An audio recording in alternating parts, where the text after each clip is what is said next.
तुम्हाला गुरु कसे असता होते ते तुम्हाला सांगितलं. अशा पद्धतीनं तुम्ही उपदेश घ्या. उपदेश घ्यायचा म्हणजे काय करायचं, संन्यास घ्यायचा म्हणजे काय करायचं.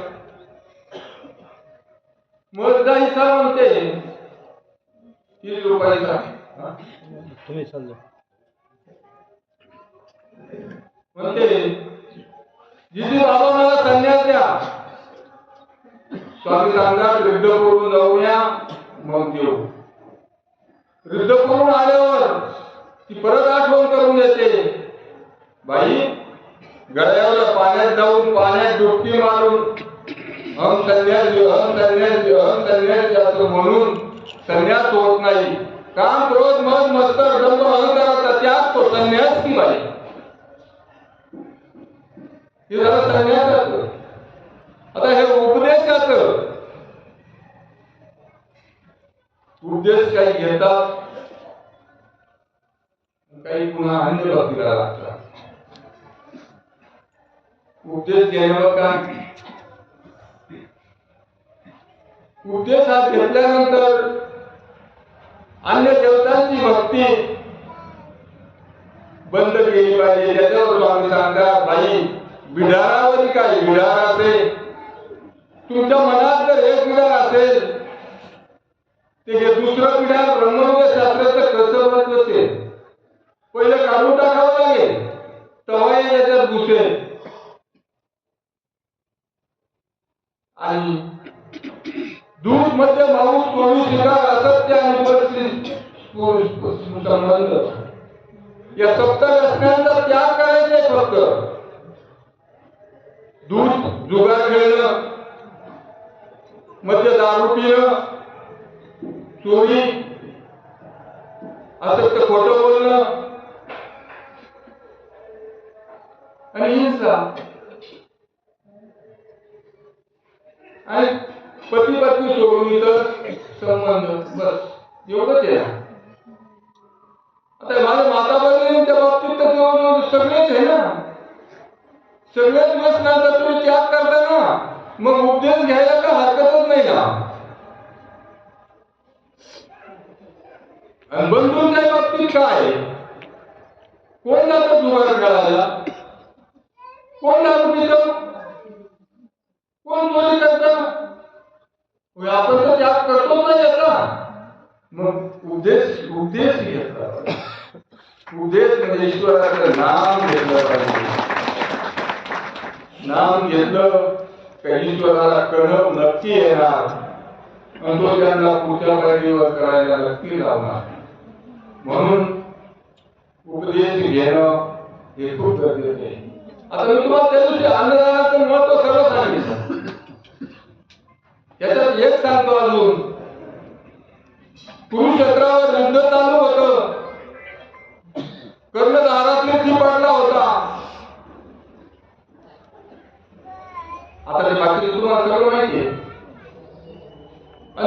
श्रीकृष्ण तिथं जवळ गेल्यावर कर्ण श्रीकृष्णाला म्हणतो, केशव मला फार भूक लागली रे, भूक लागली मला. भगवान श्रीकृष्ण सांगतात, तू ज्या माणसाला अन्न घातलं असेल ना त्याची आठवण कर. तो म्हणतो मी सुवर्णदान दिलं, वस्त्रदान दिलं, सर्व दान दिली, कवच तोंडालाही दिली, दाताही दिले, सर्व दिलं, मी अन्नदान तर काही केलं नाही कोणाला. मग आता याला काहीतरी पर्याय सांग, माझी भूक मिटव. म्हणजे तू एखाद्या कोणाला तरी अन्नदान करणाऱ्याचं घर ज्या बोटाला दाखवलं असेल त्याची आठवण कर. हो, मी एका ब्राह्मणाला दाखवलं होतं विदुराचं घर. तर ब्राह्मणाच्या वेशात भगवान श्रीकृष्ण गेले होते. म्हणजे कोणत्या बोटाला दाखवलं, ह्या बोटाला, ते बोट तोंडात घाल. तुझी सुद्धा मिळेल, तुझी भूक मिळेल. आणि कर्णानं तसं केलं, कर्णाची भूक मिळली. बघा अन्नदानाचं महत्व किती. जर नुसतं बोटानं घर दाखवलं तर त्याचं एवढं श्रेय मिळतं, तर अन्नदान खाऊ घातलं तर त्याचं श्रेय किती मिळेल. स्वामी सांगतात त्याच्याजवळ असेल तर तो देईल, नसलं तर तो कुठून देईल. त्याला त्याचे लेकरं बाळ आहे, वर्षभर त्याला त्याचं धान्य पुरवायचंय. परंतु या पात्र घालावे सर्वभूती, अन्न घालावे सर्वभूती, पात्र सापडे दैवगती. दैवगतीचं पात्र हे फार क्वचित सापडतं. तो बंधुआई बहिणींनो, भूकेला अन्न देणं, पाणी देणं, साधू संतांचा आदर सत्कार करणं. आता आपल्याला वेळ कमी आहे. साधू संतांच्या दर्शनाला काय लाभ होतो ते तुम्हाला केव्हा तरी सांगेल. याकरता तुम्ही अन्नदानाचं हे महत्व जोर द्या. इतर दानाला तुम्हाला पुण्य मिळेल, अन्नदानाला तुम्हाला गोमत मिळेल. मी तुम्हाला सांगितलं एकाईसाची कथा. स्वामी रुष्ट झाले. एकाईसा जवळ भिक्षेची जोडी असताना नातेवाईकांना भिक्षे भाकर दिली नाही. स्वामी रुष्ट झाले. एक भक्त माधव उपस्थित राहिलाय, तो मागतोय, अन्न मागतोय. तो स्वामी जाऊन म्हणतो नातेवाईकांना मला भूक लागली, पण एकाईसा देत नव्हती. मग एका अवताराचा अभिमान दुसऱ्या अवताराने घेतला. स्वामी फक्त रुष्ट झाले. हे ध्यानात ठेवा बंधू आणि भगिनींनो, परमेश्वर कधीही शासन करीत नाही. हे तुमच्या मनामध्ये पक्क ठेवा. फक्त होतं काय तर परमेश्वर नाराज होतात,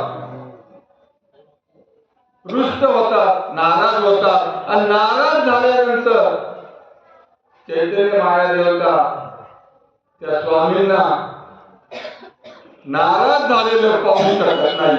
मग ती खालच्या देवतेला 81,9,9 तिला विराती म्हणून त्या 9 पैकी ज्याला सोडायच्या मग त्याला शासन कसं करायचं. शासन देवता करते, परमेश्वर करीत नाही. हे तुम्ही पक्क ध्यानात ठेवा. परमेश्वर कधीही शिक्षा करीत नाही. कारण त्याला हे जीव उद्धारायचे. त्याच्याकरता तो वाडी हिंडला. पूर्ण महाराष्ट्र पायाखाली घातला. गुजरात पासून महाराष्ट्र पायाखाली घातला त्या देवानं. आणि त्या देवाचे भक्त आता ही पदयात्रा 18 दिवस 20 दिवस अशा 12 पदयात्रांमध्ये फिरत आहे. बघा त्याला त्याची कणव आहे. म्हणून मी सांगितलं अवसर काळी परमेश्वर उत्तर पंथातून ध्रुव स्पर्श आलाप अंतकरण दर्शनानं स्पर्शनानं ऐकून अंतकरणानं परमेश्वर तिथून या अवसर काळी बघतो. म्हणून मी तुम्हाला सांगितलं होतं पहाटेच्या स्मरणी उठून स्मरण करावं. बाई साहेब म्हणते बाबा आम्ही तुम्हाला देतो, तुम्ही कवनाते. स्वामी म्हणतात आम्ही सर्व जीवाचं चिंतन करतो. सर्व जीवांचं, सर्व जीव म्हणजे तुम्हाला नवाला सांगितल्या 4 आणि त्या सगळ्या 4 खाणीतल्या जीवाचं चिंतन करतात. आणि जर समजा त्या काळी ती व्यक्ती जर झोपलेली असेल तर देवचिंतन कसं करेल. तुम्ही चिंतन करत नाही, आपल्या घेतल्याशिवाय देत नाही. रिक्त हस्ते न पश्यंती राजा देवता ना गुरु. रिकाम्या हाताने राजाचं देवाचं आणि गुरुचं दर्शन घेऊ नये. मग त्याला रगत पाहिजे का नाही? पत्रम पुष्पम फलम तोयम पानवा फुलवा फळवा तुमच्याजवळ काय आहे तेव्हा, नाही तर मग निदान मनाचा भाव तरी व्हा. बस ईश्वर तुम्हाला त्याचं भोग त्याचं फळ दिल्याशिवाय राहणार नाही. बाबा बोलणार आहे. म्हणून आज मी माझ्या थोडक्यात करणार इथं थांबवतो. जय श्री चक्रधर. धन्यवाद. प्रणाम.